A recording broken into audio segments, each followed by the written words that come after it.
د ایرلینډ کرکټ بورډ د افغانستان پر وړاندې ټیسټ 50 اووریزې او 100 اووریزې لوبډلې ته لوبډلې اعلان کړې.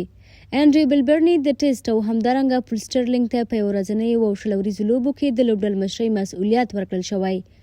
د ټیسټ سکواډ یا سور توپ سیالۍ ته 4 تازه دمي لوبغاړي میتیو فوسټر، بیری مککارتي، تیوان وورکم او کرینګ په لومړي وار نومول شوي دي. د سپین بال سیالیو کې بیا میتیو فوسټر یوازینی لوبغاړی دی چې له دې وړاندې د ایرلینډ لپاره نه دی لوبېدلی. ایرلینډي بورډ زیاته کړې چې لوبډله به د فبروري په 13مه نیټه اماراتو ته د یو تمریناتي کمپ په موخه سفر وکړي. ایرلینډ او افغانستان به ټیسټ لوبه د فبروري له 28مې نیټې د مارچ تر 3مې ترسره کړي او له هغې وروسته 3 50 اووریزې او 3 100 اووریزې لوبې د مارچ له 9مې نیټې تر 13مې نیټې ترسره کوي. دواړو هیوادونو په یوه ورځ د کرکټ د نړیوالې شورا بشپړ غړیتوب ترلاسه کړی او د وړتیا له لحاظه هم تر ډیره مساوي دي.